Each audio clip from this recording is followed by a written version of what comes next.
Recording in progress.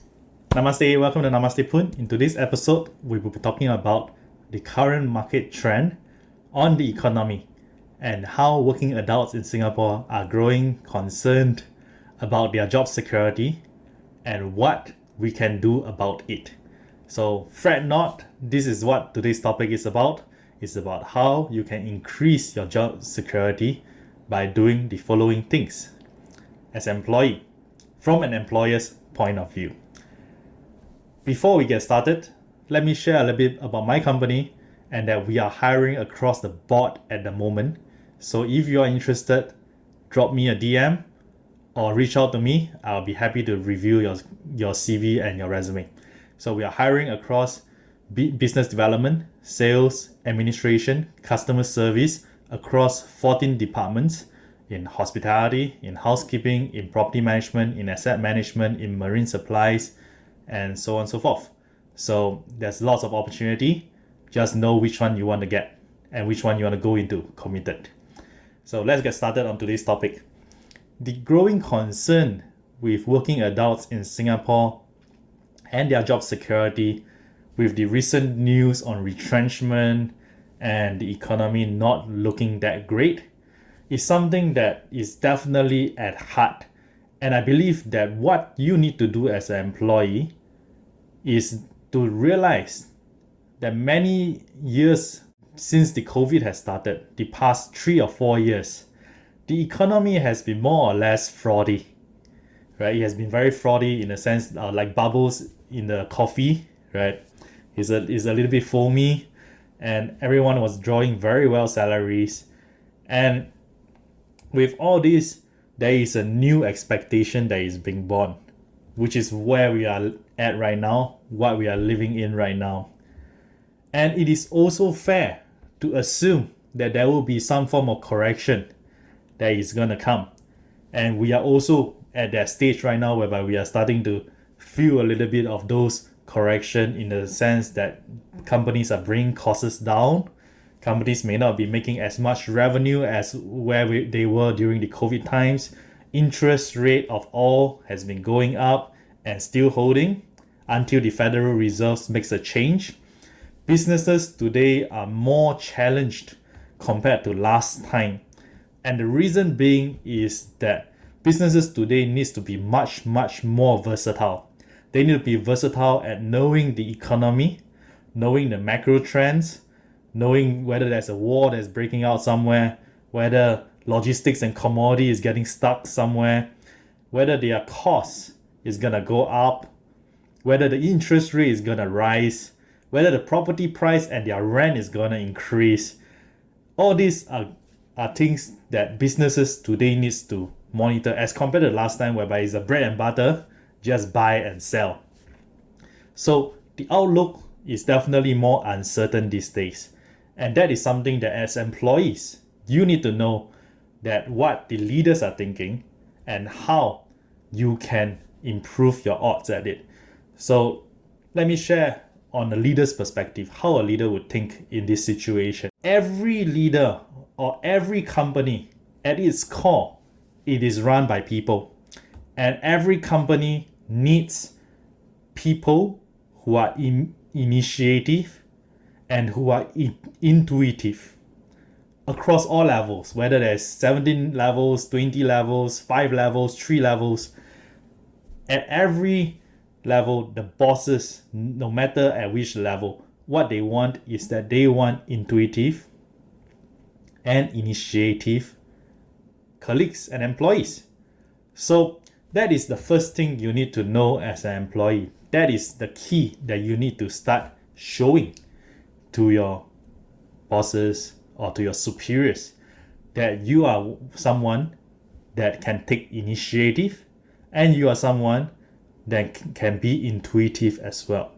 So if you're watching this video, maybe you're concerned about your job security. That is a form of intuition that you have. And that is fantastic. That's the reason why you're watching this video. And let me tell you this. That intuition you have, apply it to your work. And you may be realizing maybe you're not given so much responsibilities or your responsibilities are being taken away. talk to your superiors, talk to your bosses.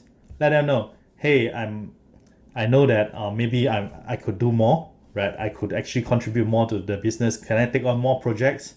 Can I help you in any form? If I personally know that my payroll might be a little bit too fraudy, maybe offer that. Maybe can I go on a basic plus performance scheme such that my payroll may not be as my basic may not be as high as now, but if I am able to satisfy the company's requirement, I'm happy to take on a lower basic and a performance such that at the end of the day I still get the same salary that I get, but with a higher job security. That's one way to do it. Another way that you can do, which you should improve as well as an employee, is take less MCs. This is like the first thing that employers look at.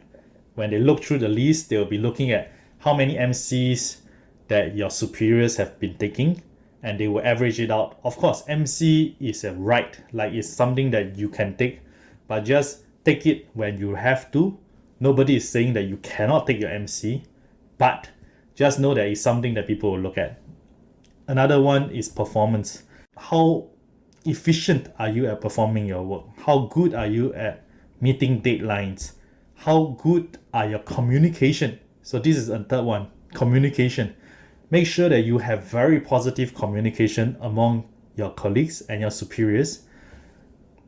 Talk to them. I can promise you that your superiors, if you are on the retrenchment list, your superiors will know, unless the company is blind and they cut off a whole department. That is also a possibility, and in that case everyone is kept in the dark. But if it is a functioning company, and it is a company, and no company should be cutting off departments, by the way. When they set up a department, it's a huge setup cost, and anyone that cuts off a department is as if like cutting off a limb. So smart leaders don't do that. But as we know, the market is a strange place. So end of the day, most of the functioning companies would actually have a list of underperformers that they assume to be, and that your superiors and your bosses may know about it.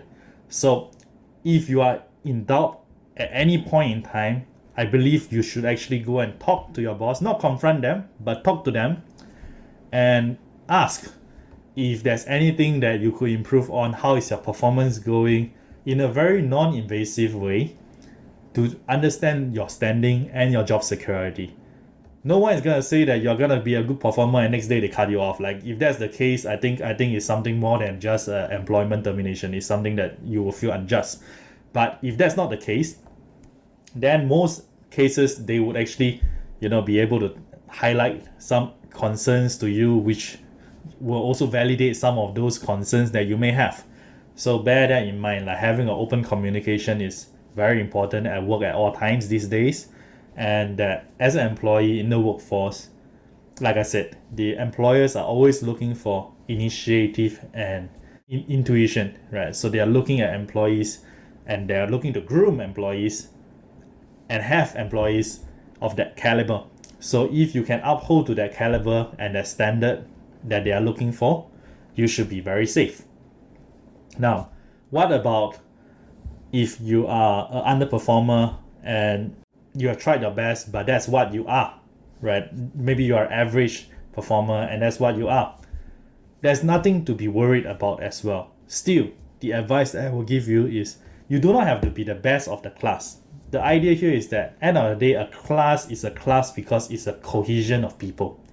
The business cannot expect to have everyone to be top student. If that's the case, they are not running a class anymore. They are not running a school anymore. They are running a tuition center. So bear that in mind. Like the idea here is that end of the day, a business have tolerance for average performers and under average performers. But what is the reason for them to keep average performers and underperformers in the system? First of all, it can be maturity, the number of years that the employee has been with the company, which is a sign of loyalty. I know that it is a very controversial topic right now. Like a lot of people are going to say, why do you want to be loyal to a company? And what does loyalty bring you? In this context, the answer is loyalty brings you job security. It is what it is. It is something that is very, very valuable. How many jobs can you jump before you have to have job security? And this is something that is obvious, isn't it? But very much forgotten. Yes, by jumping, you get the advantage of getting pay rise here and there, which is 100% valid. When you're young, do try to get as much experience as you have. But when you are in a more mature age, please look forward to having more job security. It's something that is more important for the next 20 years of your career than to, look for a job every now and then. So loyalty means finding footing in what you believe, where you believe. There's ample of good companies out there that can provide that job security. May not be the best paying job out there, but it's definitely a job that is secure, the revenues are strong, the business is profitable, and there's no risk. Recession proof, so to speak. And these companies have built up resilience not just across 5 years, 3 years, but across decades of experience, because they have been resilient. That's why they are still around. In the tech startup world, it's very different. Not so resilient. Is who pays the highest gets the highest buck. But when it comes to the dominoes falling, everyone suffers. So bear that in mind. Like, there are industries like the service industry that is very bread and butter, but is very secure, mostly secure. So look from that perspective. And last but not least, make the effort to grow your initiative, your intuition, and your communication in your company. Companies are there. When they hire you, they go through a very long process, through job recruitment, through HR interview, through signing contract, to onboarding, through passing probation, to having you in the system. And if they want to remove you from the system, it's a lengthy process as well. No company do all this hiring for 6 months. The cost for 6 months only to shut you down. The core essence is, the end of the day, businesses are looking at being efficient, and that's the only way that businesses can stay afloat, is that they being efficient. So as long as you are taking initiative, helping the business to become more efficient, helping to grow productivity of the business. Remember in my previous video I talked about the PPU. As long as you are doing that and you are in line and aligned with what your superiors and your bosses, and I can guarantee you that the CEO is always thinking about the efficiency of the system. They might not know the word PPU, but that's what it is. End of the day, businesses are run by human, and human translates to PPU. So productivity per unit, and that is what it is. So take note about that, and I hope that this video is helpful. Have a good day.